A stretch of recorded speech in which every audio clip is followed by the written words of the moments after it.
Pessoal, sejam todos muito bem-vindos aqui ao canal do professor Rodrigo Cavalcante.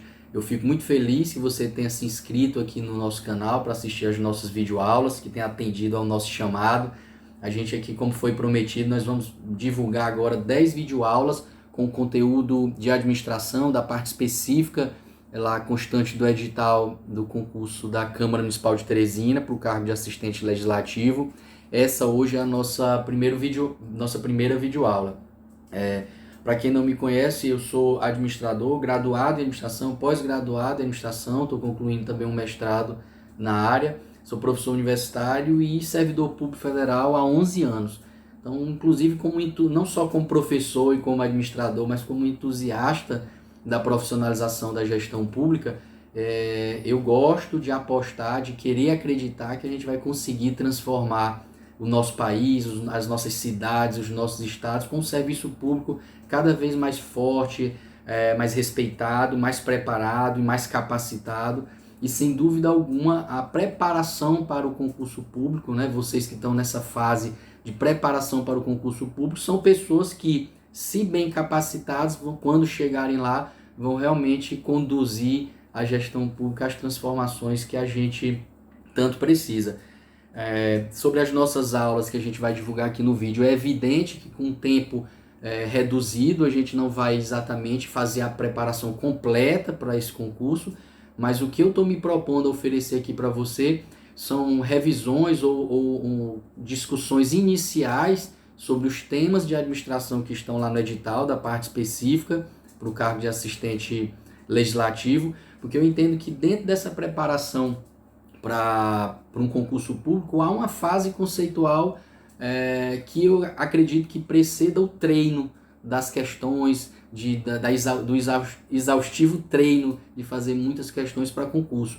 Eu acho que o estudante, quando ele lê bem o edital, quando ele compreende os assuntos, quando ele compreende alguns conceitos, ele tem facilitado esse trabalho de pesquisar conteúdo, de ir buscar algum livro, alguma apostila, algum curso específico sobre um tema, ou a entender melhor o enunciado das questões. Então, o que eu estou me propondo aqui é a gente discutir os temas que estão no edital de forma um tanto leve, eu diria que até ligeiramente informal, mas porque o meu objetivo aqui é dar essa compreensão inicial para você que eventualmente nunca fez nenhum curso na área de administração ou nunca trabalhou na área de administração, consiga compreender inicialmente alguns conceitos, que eu tenho certeza que isso vai facilitar nos estudos, através dos materiais, e na resolução das questões, e consequentemente isso vai fazer você fazer uma prova, uma melhor prova, né? Ter melhor sorte durante esse certame.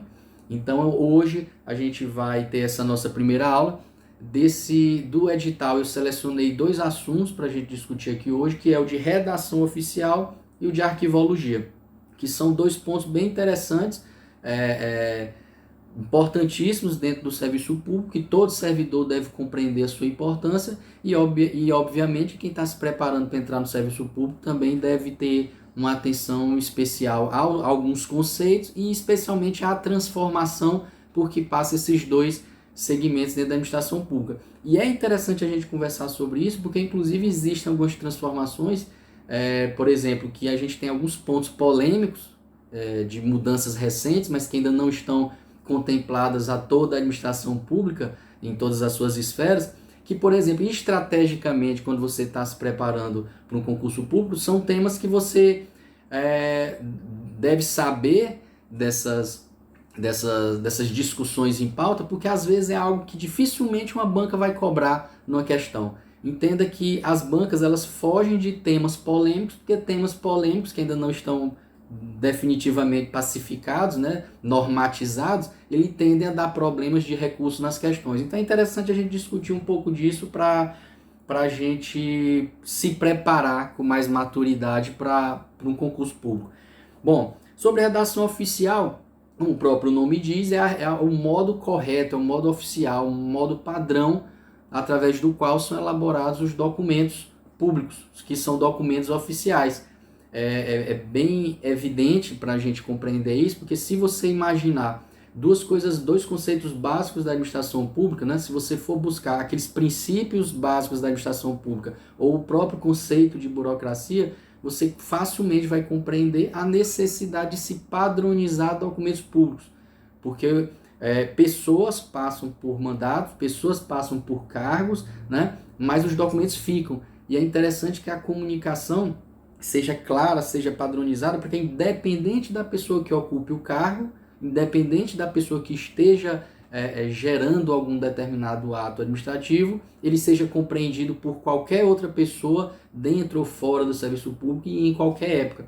Então a redação oficial, antes de mais nada, é a forma que a administração pública criou, identificou para padronizar os seus documentos.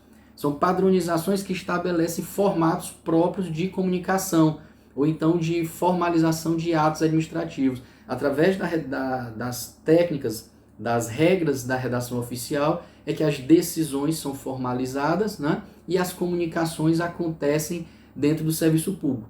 E isso é fundamental para o funcionamento, para o devido funcionamento e para a posterior transparência. Porque se nós temos documentos padrões e podemos exigir documentos padrões que constem deles as informações corretas e necessárias, a gente pode vislumbrar, por exemplo, a transparência, né? As pessoas, a sociedade, podendo acompanhar exatamente as decisões e o que acontece dentro do serviço público.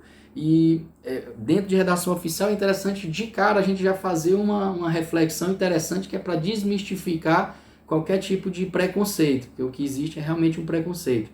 Eu tenho certeza que muitos de vocês que não atuam ou nunca estudaram nada a respeito de administração pública devem imaginar documentos públicos com aqueles termos muito difíceis ou exageradamente jurídicos, ou com pronomes de tratamento rebuscados e que a gente nunca sabe o que deve usar ou não deve usar, mas isso é coisa do passado. É interessante a gente começar a olhar a redação oficial com outro olhar.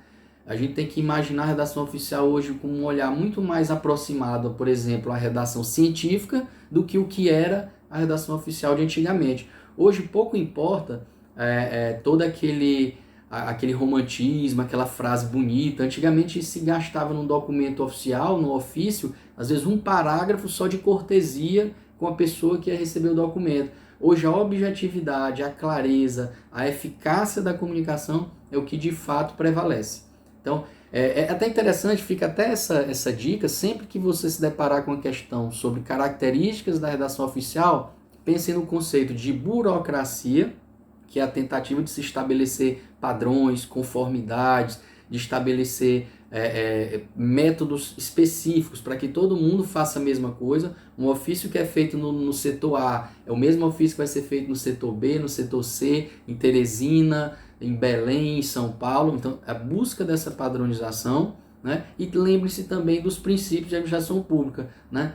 A dicasinha do LIMP, né? Você pensa legalidade, ou seja, agir dentro da lei e deixar isso estabelecido, deixar isso fundamentado. Você vai fazer um documento oficial, respeitando a legalidade, você fundamenta a sua decisão citando, por exemplo, a legislação que está fundamentando aquele ato ou aquela decisão, né? A impessoalidade, um documento não é uma troca de WhatsApp entre dois amigos, é um documento entre pessoas que ocupam cargos em determinadas circunstâncias e aqueles cargos estão trocando informações ou trocando decisões.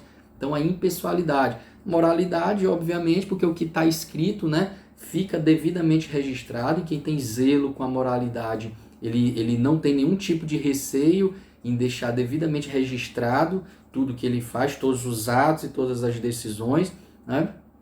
A publicidade, naturalmente, se a gente está falando de redação oficial, a gente está falando da construção de documentos, e isso tem tudo a ver com a publicidade. Então, a qualidade da transparência, a qualidade da publicidade que eu dou aos atos, está diretamente ligada à qualidade da redação, à qualidade do texto, à qualidade da elaboração dos documentos. E, por fim, a eficiência. Porque acredite que boa parte das dificuldades ou das disfunções da burocracia, ou mesmo dos escândalos de corrupção que, vez por outra, acontecem, eles decorrem de má comunicação, da má elaboração de documentos. Porque se tudo fosse devidamente bem formalizado, bem estabelecido dentro dos padrões corretos, das rotinas, né, os documentos elaborados de acordo com a exigência de cada processo, a gente teria uma administração pública que funcionaria de forma muito mais eficiente. Então perceba a importância da redação oficial. Eu vou enumerar aqui para vocês, e logo mais depois da minha fala eu vou citando aqui um a um, mas no final eu vou colocar um slide aqui só para vocês depois darem um pause e revisarem direitinho o que seriam características da redação oficial, né, do texto de documentos oficiais. Como eu já mencionei anteriormente, é fácil a gente compreender a impessoalidade. Um documento oficial ele não é a comunicação entre dois indivíduos, né, entre duas personalidades, mas entre cargos, né, é uma comunicação institucional, eu diria. O uso do padrão culto de linguagem, isso é óbvio, né? A gente tem uma língua, uma linguagem, existem normas padrões e o objetivo da redação oficial é padronizar a comunicação. Clareza, coesão, a gente precisa de textos enxutos que comuniquem de fato, que não precisa muito rodeio, não precisa ser grande, ele precisa ser conciso, ter coerência, coesão na construção das frases, dos parágrafos, seja uma comunicação, seja uma decisão, mas isso é interessante que exista dentro da redação de textos de documentos oficiais. Correção gramatical, né? É bem razoável imaginar que documentos públicos com erros gramaticais sérios, isso até reduz um pouco a sua credibilidade.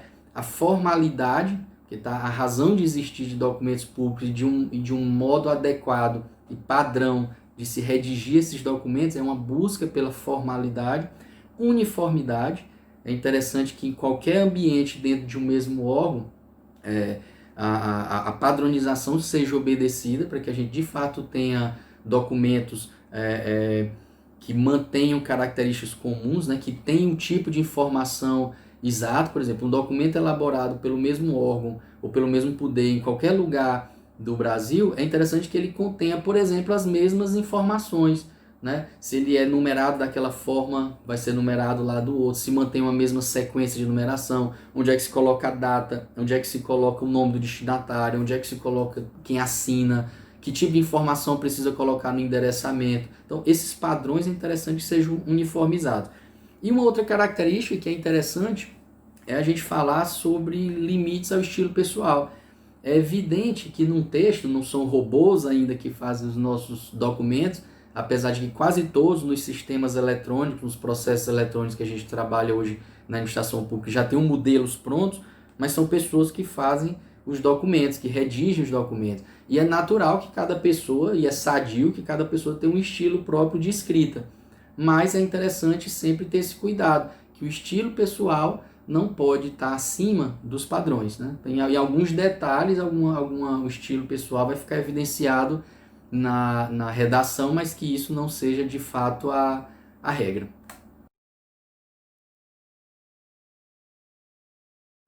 Bom, cuidados especiais. Se eu pudesse falar sobre alguns cuidados especiais com a redação oficial, com a elaboração de documentos públicos, falei sobre ambiguidade e outros vícios de linguagem, como a cacofonia, a utilização de palavras que ali na hora da leitura, a sonoridade das palavras casadas não casem muito bem, mas são detalhes, né? Pleonasmos, redundâncias, uso de chavões ou algum termo informal demais, vícios de linguagem de forma geral ou informalidades demais devem sempre ser evitados.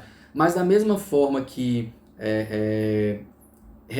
pessoalização ou informalidade demais é evitável, o rebuscamento demais também pode ser um problema. Então é interessante sempre imaginar o seguinte: não é para ser informal demais ou aproximado demais, mas também não é para ser rebuscado demais. A redação oficial ela é simplesmente para comunicar.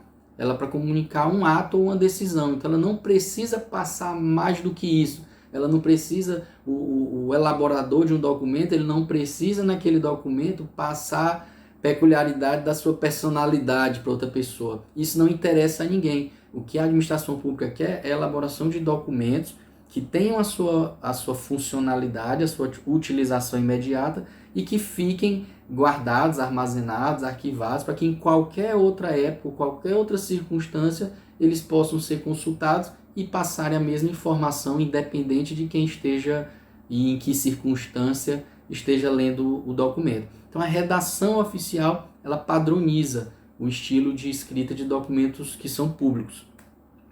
Bom, eu queria agora falar Isso ultrapassa um pouco aquilo que eu falei no início, que a gente vai falar aqui só de conceitos para facilitar os estudos e os treinos de vocês com questões, mas eu preferi falar isso aqui porque é algo que realmente eu percebi que tem sido cobrado em algumas provas, e eu acho que é interessante você que está nesse preparo se ligar nisso aqui, que são as mudanças no Manual de Redação Oficial da Presidência da República. É fato que a gente está falando do concurso da Câmara Municipal de Teresina. Eu estou falando aqui do Manual de Redação Oficial da Presidência da República. Mas não é de se estranhar que a grande maioria dos órgãos não possui manuais próprios. Então, inclusive eu fiz uma consulta com um colega que é servidor de muito tempo da Câmara Municipal de Teresina, e ele disse que lá, por falta ou falta de conhecimento ou de acesso, ou é porque realmente não existe um manual próprio, eles se baseiam muito em muitas coisas do Manual da Presidência da República. Então não custa nada a gente revisar aqui, ter isso em mente, porque caso eventualmente isso seja cobrado numa prova, a gente está sabendo. Algumas mudanças que vieram na última versão do Manual de Redação Oficial da Presidência da República foram na utilização de vocativos. É permitido o uso de prezado senhor ou prezada senhora quando está sendo direcionado a um particular, né? No início de um documento pode ser usado prezado senhor ou prezada senhora.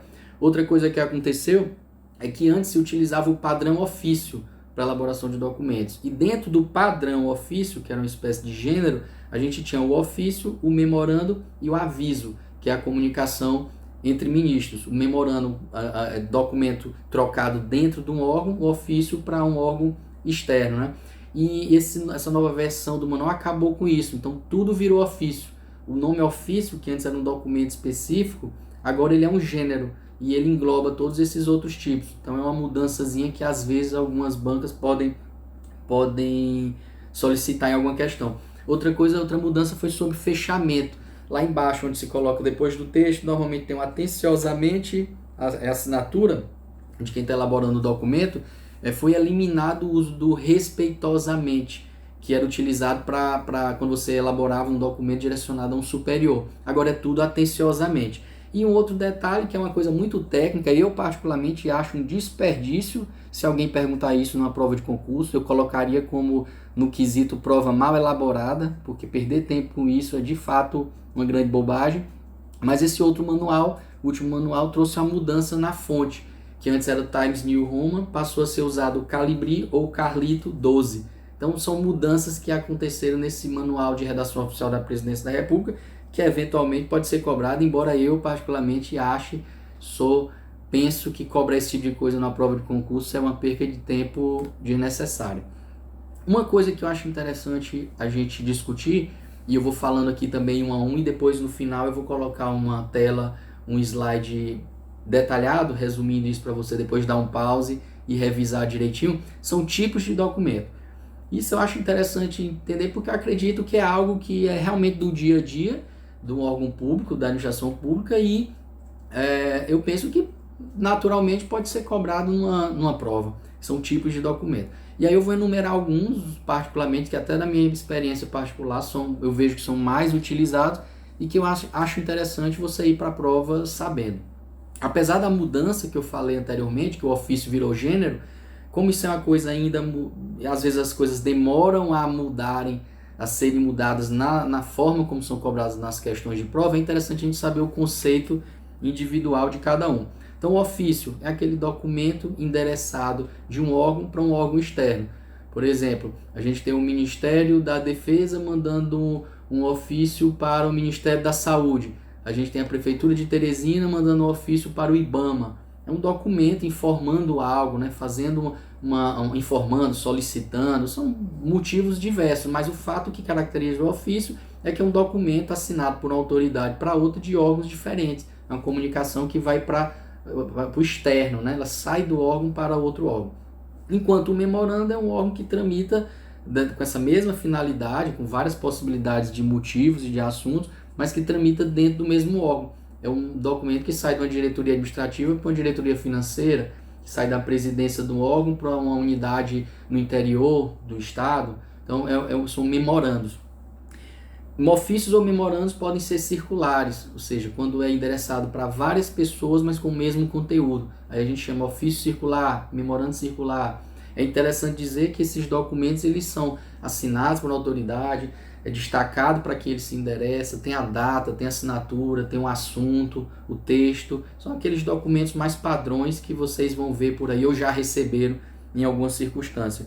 Existe o tipo de documento, existe o requerimento. Por exemplo, num órgão, um servidor vai fazer uma solicitação de uma licença, por exemplo, ou de férias. Normalmente existe um documento padrão, requerimento, onde quase sempre o servidor preenche ou marca um X na solicitação que quer fazer, data, assina, tudo isso. Então existe essa figura do requerimento. Existe a declaração, que é quando uma autoridade do órgão ele faz uma manifestação, por exemplo, você pode declarar que a empresa X possui um contrato aqui com o órgão público. Você está declarando, fazendo uma afirmação que vai ser usada por alguém em algum lugar, né? Existe esse documento. Existe a ata.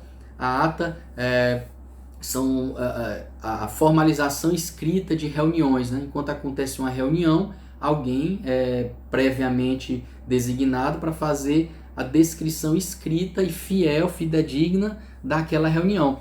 E que muita gente, apesar de parecer muito óbvio, muita gente não compreende. Eu já presenciei reuniões em órgãos públicos aqui em Teresina, em que as atas, ao invés de serem realmente a descrição detalhada do que aconteceu na reunião, ela era basicamente a interpretação de quem fazia.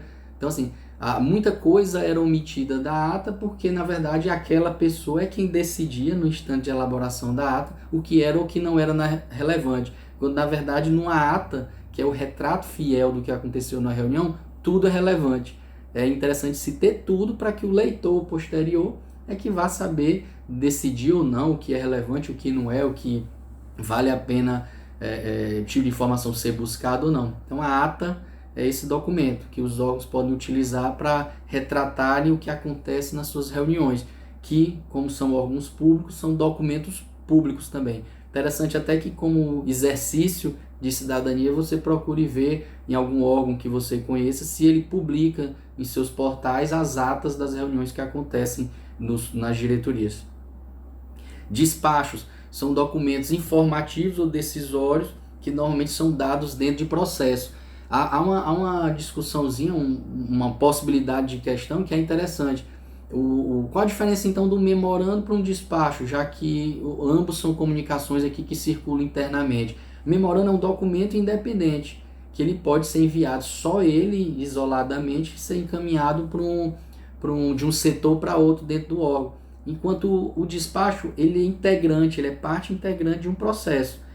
Tem um processo que conta toda a história, vários documentos juntos, e despachos são aqueles onde alguém, alguma autoridade, algum servidor decide algo, autoriza algo, encaminha algo para outro setor. Então o despacho é uma comunicação dentro da unidade, mas é dentro de um processo que tramita.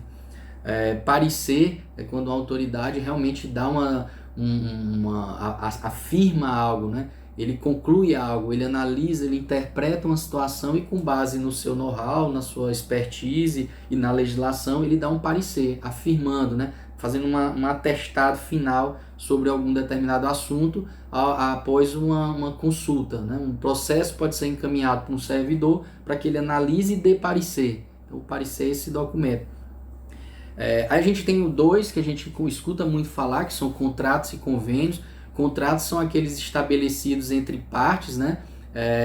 Que assumem responsabilidades, né? Partes que assumem ônus e bônus, né? O contrato, tal como acontece na iniciativa privada, na pública, aquele mesmo formato de documento, existem partes que assumem esse acordo, né? E se comprometem a fazer algo. E o convênio tem uma diferença particular, que ao invés de ter partes com personalidades em situações distintas, né, o contratante e o contratado, ambos estão no mesmo papel de conveniado. Eles podem até desempenhar funções diferentes, complementares ou não, mas eles estão ali para o mesmo propósito, para o mesmo fim. Então existe a figura do contrato e do convênio. Não acho que não mereceria a gente entrar em detalhe, mas é interessante imaginar que na elaboração de um contrato, como a gente pode já até intuitivamente crer, existem partes nesse documento, através da redação oficial própria para contratos. Existe a definição, o detalhamento das partes, né, do contratante, contratado ou dos conveniados. existe a definição do objeto, o que é o objeto daquele contrato, né? O que é o objeto daquele convênio, existe a decisão de prazos, existe a definição de uma série de cláusulas que podem detalhar como vai ser o funcionamento de um contrato ou de um convênio. Existe o edital, que é também um documento oficial, por exemplo, o edital que vocês leram para se interessarem por esse concurso da Câmara Municipal de Teresina. Ou seja, é um documento que a administração pública emite com uma série de informações quando ele quer informar algo para o público, né? Ele quer publicar uma informação, um documento com muita informação, informações consolidadas, e normalmente é uma convocação, um edital com detalhes para que as pessoas se interessem, ou por um concurso, ou por uma licitação, né? Para chamar a atenção das pessoas, mas informando, passando um volume grande de informações, e aí vocês têm o edital desse concurso aqui como exemplo para ilustrar na cabeça. Existem as instruções normativas, que são documentos que órgãos emitem, informando, detalhando normas de como proceder, de como o servidor deve desempenhar determinado papel, ou mesmo até o público, as pessoas devem se comportar diante de determinada situação, ou qual é o modo adequado de se fazer determinada atividade. A instrução normativa é esse documento que estabelece normas, padrões de conduta. Portaria é o documento através do qual a administração pública ela emite, ela transparece decisões, designações. Por exemplo, existe portaria para montar uma comissão de licitação, indicar os nomes que vão compor. Existe portaria para designar um determinado servidor para ocupar determinada chefia, ao mesmo tempo que a portaria pode exonerar determinado servidor que ocupa determinada chefia. Então a portaria é o documento onde uma autoridade assina, né, tomando decisões, tomando providências assim, de caráter administrativo interno. Termo aditivo, botei aqui também, que é interessante, é o documento através do qual se edita, né? Se faz alterações em contratos, em convênios, onde você pode, por exemplo, reformular um prazo, reformular um objeto, ou fazer qualquer outro tipo de alteração. Então, esses são alguns dos tipos de documentos da administração pública que eu acho que é interessante quem está nessa fase preparatória compreender um pouco do que se trata, porque eventualmente pode cair alguma questão, né? Já que todos esses são documentos públicos e, por serem documentos públicos, possuem padrões próprios de elaboração de construção que devem obedecer ao que diz a redação oficial. E eu entendo quem já atua na administração pública com certeza já conhece esses termos aqui, porque viu no dia a dia.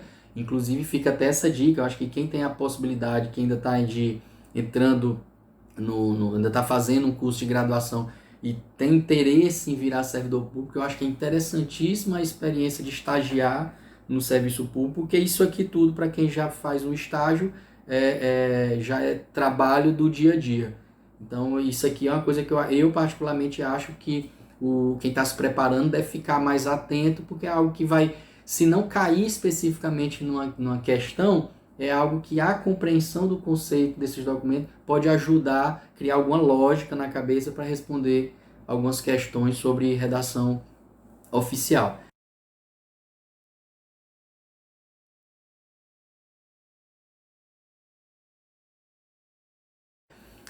Já fechando aqui essa parte de redação oficial, para a gente fazer entrar no próximo assunto, que é o de arquivologia, eu trouxe aqui umas informações sobre o decreto, vou até ler aqui um pedaço dele, o decreto 9.758 de 2019, né, de 1º de maio de 2019.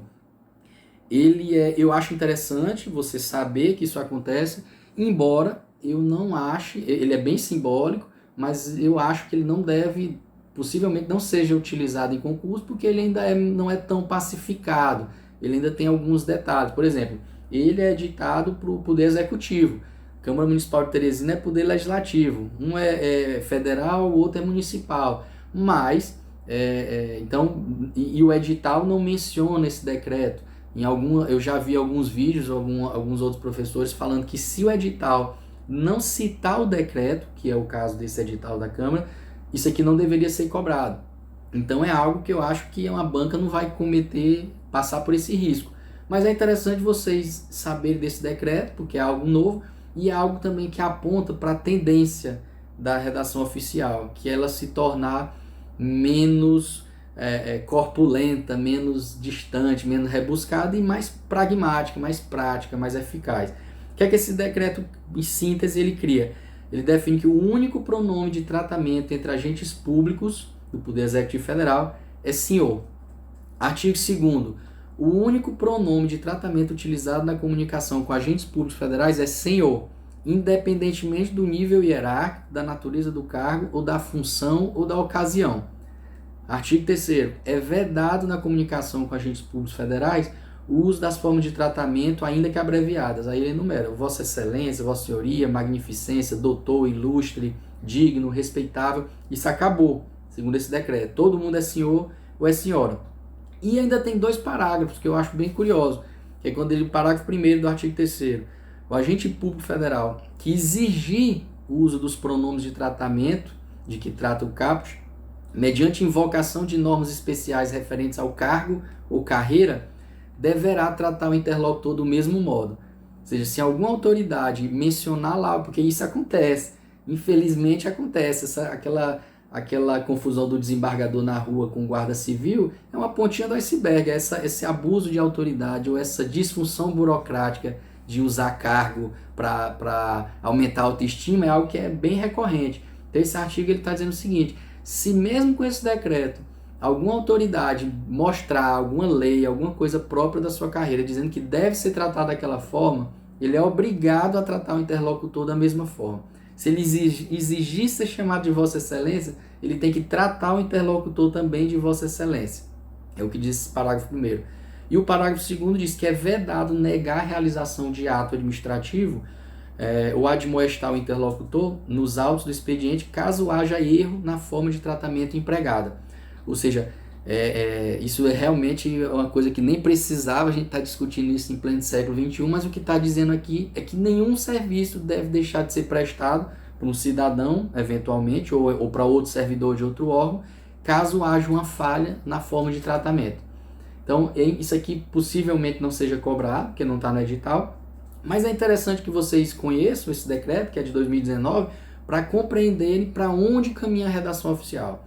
Entendam que a redação oficial não é algo para enlatar a escrita, ou para deixar um padrão rebuscado, ou para deixar bonito, ou para deixar respeitoso, não. A redação oficial hoje, no século XXI, ela quer definir padrões que permitam que a comunicação oficial seja eficiente, seja clara, seja precisa e, o mais importante de tudo, padronizada e uniformizada de forma que seja permitida uma boa transparência, que as pessoas tenham acesso às informações públicas e que consigam compreender com alguma facilidade. E que essa comunicação seja compreendida, bem compreendida também dentro do próprio serviço público, né? Que os servidores consigam se comunicar bem. Então a finalidade dessa redação oficial, a gente poderia fechar essa aula dizendo isso, é criar padrões, uniformizar a forma de escrever documentos, de construir documentos públicos, para que a comunicação dentro do serviço público seja mais eficiente, mais eficaz e que seja mais facilitada a transparência das informações para o público externo, para a sociedade. Então é isso aí, pessoal. Essa aqui é nossa primeira aula falando sobre redação oficial. Eu espero que tenha ajudado um pouco vocês nessa conceituação inicial, que daqui para frente vocês consigam fazer outras leituras, fazer algumas questões e que redação oficial não seja mais nenhum problema no dia dessa prova. Então, um grande abraço e até o próximo vídeo.